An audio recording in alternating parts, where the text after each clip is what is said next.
धाराशिव जिल्ह्यातील मुरुम येथे माणुसकीला काळीमा फासणारी घटना उघडकीस आली। एका चिमुकल्याची केवळ 10,000 विक्री करण्यात आल्याचा आरोप करण्यात आला। विशेष म्हणजे विक्री 100 रुपयांच्या बॉन्डवर दत्तक करार दाखवून करण्यात आली। चिमुकल्याची स्वतःची आई आणि मामी दोघींनी मिळून हा सौदा केला अशी धक्कादायक माहिती समोर आली आहे। बालकल्याण समितीने ही दत्तक प्रक्रिया बेकायदेशीर असल्याचं स्पष्ट केलं।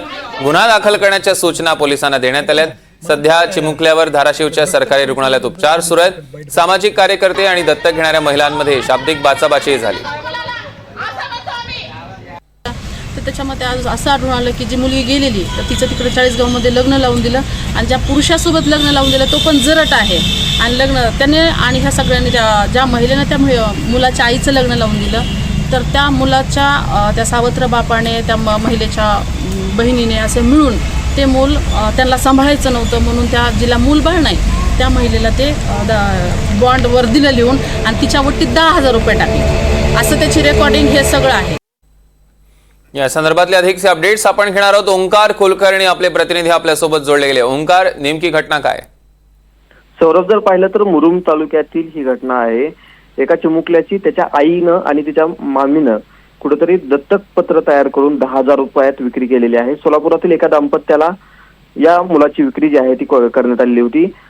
यासाठी एक 100 रुपयांचा बॉन्ड देखील तयार करून देण्यात आलेला होता। एकंदरीत जर पाहिलं तर संपूर्ण या घटनेनं धाराशिव जिल्हा जो आहे तो हादरून गेलेला पाहायला मिळत आहे।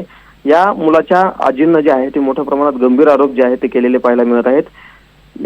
जी काही मुलाची आई होती ती एका 40 मधील एका व्यक्तीसोबत तिनं लग्न केलं, मात्र पहिल्या पतीपासून झालेलं जे काही हे मूल होतं ते तिला नको होतं, त्यामुळं तिने या मुलीचा विक्री केल्याचा आरोप जो आहे तो त्या आजीने केलेला आहे। या संदर्भात सामाजिक कार्यकर्त्यांनी गंभीर दखल घेत या मुलाचा शोध घेतला आणि बालकल्याण समितीसमोर या मुलाला जे आहे ते हजर करण्यात आलं। त्यानंतर बालकल्याण समितीनं आता ही सर्व दत्तक प्रक्रिया जी आहे ती कुठेतरी बेकायदेशीर ठरवलेली आहे आणि याच अनुषंगानं गुन्हा दाखल करण्याच्या सूचना देखील आता पोलिसांना देण्यात आलेल्या आहेत। एकंदरीत जर पाहिलं जेव्हा या मुलाला धाराशिव येथील जिल्हा रुग्णालयात आणण्यात आलं त्यावेळी याच ठिकाणी कुठेतरी मोठा वाद जो आहे तो झालेला पाहायला मिळालेला होता।